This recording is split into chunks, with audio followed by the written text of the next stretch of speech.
Hi guys, welcome back to my channel. It's been a few weeks since I've posted a video, and yeah, I'm back from Italy and Portugal, and I figured my first video back, as I asked you guys on Instagram what you guys would want to see next, and although I would love to upload the travel vlog, I figured before that what would be more of value to you is basically what I've learned on this European trip with a toddler. If you're new here, hi, my name is Sylvia. I'm a hairdresser and a new mom.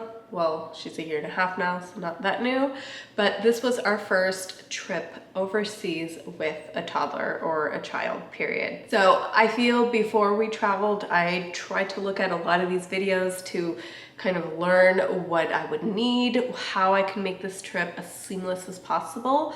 And I feel like I got some good bits of information, but I'm here to share my experience. Some things were right, some things weren't. So Amelia and I also got sick 2 days before we flew home. So if my voice sounds a little bit off, that is why. That is another reason why I wanted to hold off on editing the travel vlog, because there are parts that I want to do a voiceover for, and my current voice just would sound completely off with the rest of the video. So yeah, let's get into it. One of the main things I was worried about on this trip was definitely sleep. How do I get my toddler to sleep? We have a pretty good schedule going on at home. How do we maintain that on a trip?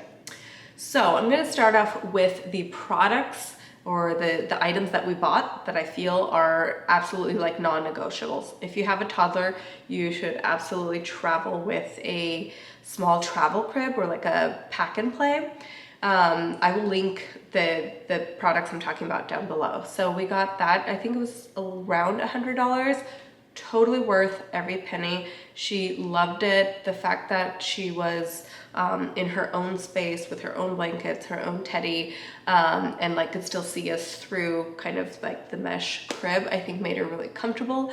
And I think as the parents, it also makes it for you to have a good night's sleep because, you know, everyone's kind of in their own place. So that absolutely was the one thing I would not travel without. Although it was a little bulky, I was able to fit it in my larger suitcase. And what I did was I removed the base. The base was like the mattressy part, but it also came with like almost like a wood base. So I completely removed that and relied on blankets at the hotel to kind of create a bed base, and that totally worked out fine. Any hotel is more than happy to give you more blankets if needed. So that part was super easy, and it made it easier to transport. The second item, and I think these are the only two things that you need to buy extra to go on a trip overseas, is the crib and a stroller.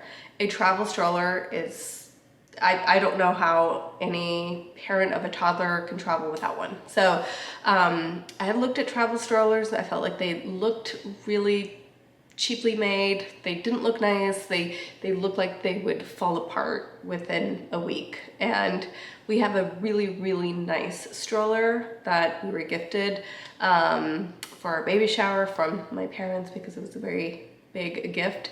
So I was really reluctant to buy a really not nice stroller to have on vacation where I knew it was just going to be handled so much more roughly than it is at home. So I was afraid that it would break. Anyway, we got an in-between kind of stroller. So not one of the cheapest ones, but definitely not like a Duna or anything like that. I think Duna is what it's called, like the pricey travel stroller that just also turns into a car seat. Anyway, the stroller we bought, insert photo, again, it'll be linked down below, but it was the biggest lifesaver. I can't tell you the amount of times Adam and I looked at each other and thought, so glad we bought this and brought this. It also reclined, even though it looks so compact and it looks like it wouldn't actually sleep a toddler. She ended up having every single one of her day naps on that stroller. I had planned and kind of thought that maybe some days if she's not, you know, happy or a little fussy, we'll just have to come back to the hotel, put her in her crib and like just have a timeout for ourselves so that she can nap. It was never necessary. She would just fall asleep on her own, which she definitely doesn't do at home anymore. Now that she's older, she just doesn't fall asleep in her stroller anymore. But I think it's because, again, our sleep schedule at home, because we were out most of the day, it was warm. I think she just would get tired and would fall asleep. So those are the two main items I feel like you need. The other thing that to consider, or that I personally would reconsider, is the amount of locations or destinations you're visiting within one trip. We definitely did way too many. I could have told you this before we left, but Adam was very adamant to see as much as he could see in one trip. And although that's a great idea when you don't have kids, second you have a toddler, not so fun. So we did Portugal first, central Portugal, where my family's from. Then we flew to Florence, Italy. We were there for 4 days. Then we took a day trip on the train to Siena, which was nice, but way too rushed. Then we came back to Florence for one night and then took the train up to Terre, where we stayed another 4 days. And this is where we met up with our friends. Great time. Just way too much traveling. The other added kind of stressor was that it was just so hot. And I have a good friend from Italy, and she told me, don't go to Florence in July. And that's exactly what we did. And yeah, just way too hot. I probably wouldn't do Italy again in July, period. And then when we got to Terre, I was like, oh, at least it's a beach town. Like, who cares? Like, let it be as hot as it is. It was even more humid than Florence was, but at least you had the water. And anytime, literally when we got to our hotel, the room wasn't ready. We just got in our bathing suits and got in the water. That's like and it was so nice and so refreshing. The water was perfect. So again, the places, all beautiful, would definitely do again, just not in July and not that many destinations in a short span of time. So we were there, I think, just a little over 2 weeks, 2.5 weeks in total for the trip. And yeah, way too many stops for 2.5 weeks. Food. Okay. I've been to Portugal before with Adam. I'm from there. I feel like the food, of course, from Portugal, there's like a special place in my heart for it because, of course, it's the food I grew up with. Adam says that he's had some of his favorite food in the entire world in Portugal. So probably means more coming from him just because he has an unbiased opinion. I was very excited for Italy for the reason that I've just always like associated with the culture. Pasta is absolutely my favorite food. So I just really felt I'm going to feel at home in Italy. And I do have to say that feeling was true. I feel like the people are so warm. I feel unlike France, they're just so much kinder, and they will go out of their way to help you, to get you what you need. I feel like I've never been like a high maintenance traveler, meaning like I've never be at a restaurant and be like, excuse me, you don't have this, I need, XYZ, or at a hotel. And I feel like with a baby, you just kind of become that more. Like you get to a restaurant and you're like, do you have a high chair, and even when they didn't, I felt like they just always made such an effort to just make your situation better, which definitely not the case that I felt when I was in Paris last time. And no offense to the French, I'm actually part French, not Italian, but I do think like the warmth of the Italians, I absolutely love and associate so much more with. Also, I can pretty much understand the language, which was a huge plus for me, at least. That felt nice, felt very again, warming, and like I belonged there. So that was a great feeling, especially when you're there with a child. The food was incredible, but I do think Adam ended up making reservations at fairly nice places. Not like too fancy, but nice enough that they would have a prefix as an option.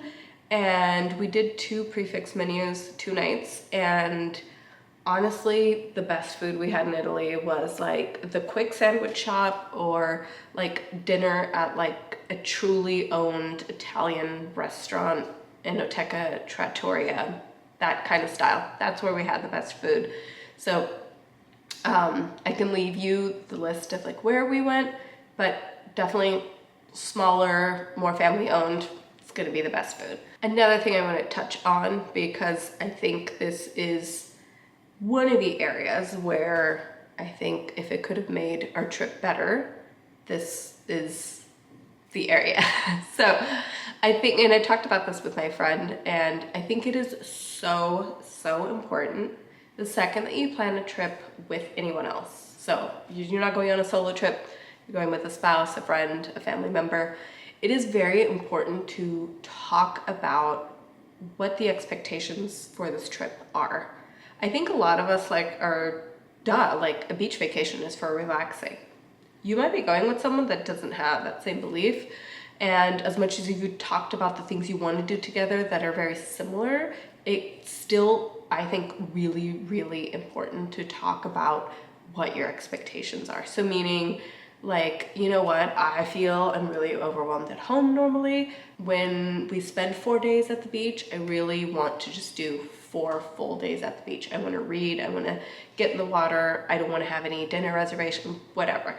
And of course, if you're going with someone else, it will be a compromise, and of course listening to what the other person wants, but kind of having that idea before you go, I think is huge. And I learned that not on this trip, but on our honeymoon. You might think you know each other well, you might think that like we planned this destination because we both like it, blah, blah, blah. I promise you the other person will want different things on this trip. And I think most of the time your partner or the other person you're going with is also really willing to kind of give you the day of your dreams. So as long as you're aware of each other's wants and needs, like the other person's more willing to kind of give them.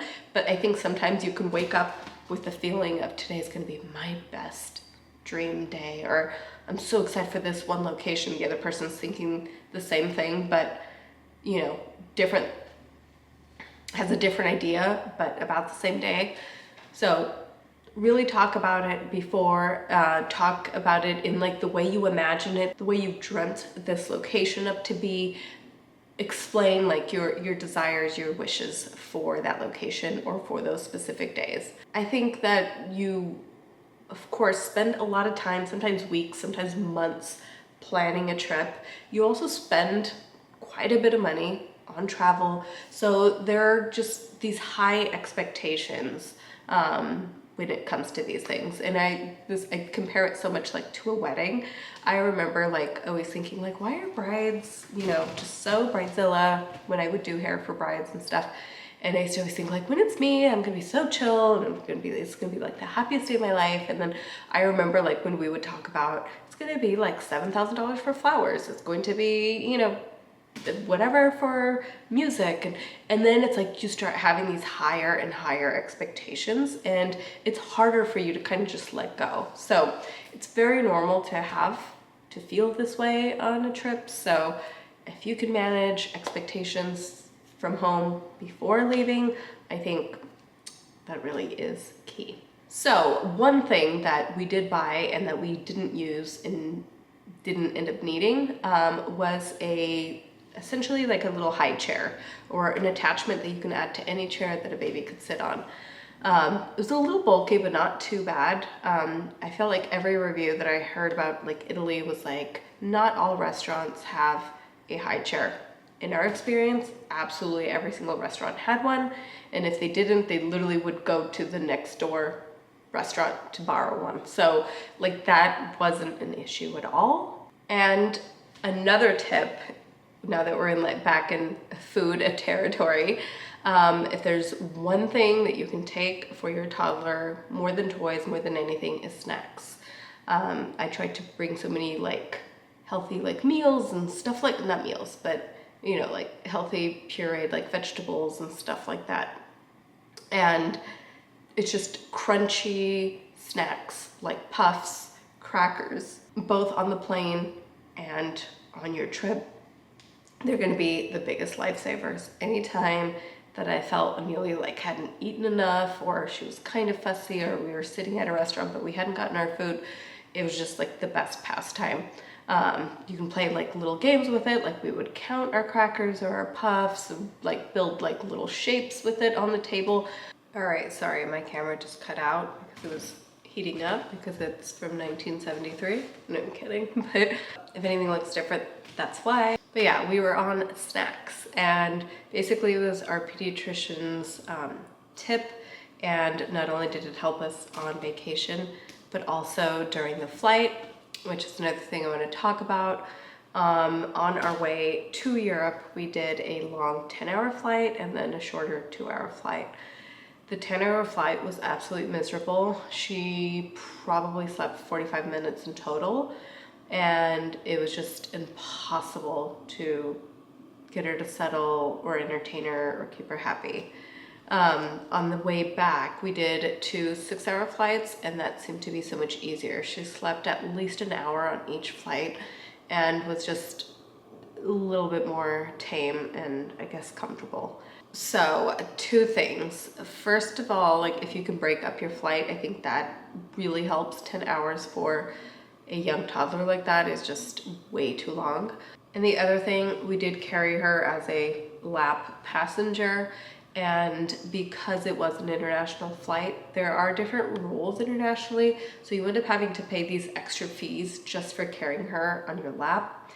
And for that reason, like Adam also said, we ended up paying kind of so many fees, and it was kind of such a hassle to add her as a lap passenger versus just having her own ticket that, I mean, she's technically almost 2, and this is probably the last time we fly with her internationally as a lap child, but I don't think I would do that again. Like I said, with like the price difference of like all the fees we ended up paying, I would have been so much happier had I just bought her a seat. Just, she would be more comfortable, and so would we. It's a long time to be constricted to just 2 adult seats. While, you know, each one of you, because normally like on a flight, I normally can sleep through most of the flight, but obviously with the toddler, you're only able to sleep if she's asleep and not very comfortably if she's on your lap. So you're always just kind of trading off. It's difficult. If you can afford it and if it's something that you can do, absolutely just book your child a seat. If they are young enough, book the specific seat with the bassinet. That's actually originally what we booked on the way there on the 10-hour flight, which is why we thought we were golden. And then it turns out that she was too big for the bassinet, so that didn't work. And we were in one of those seats where the armrest didn't go up at all because we had extra legroom for that possible bassinet that we never got. So yeah, we had this extra legroom that she couldn't really lay down in or play in. And then when it came to sitting on our laps, there was like no ability to like move our armrests. So it was just like literally like from one lap to the other. So yeah, you live and you learn.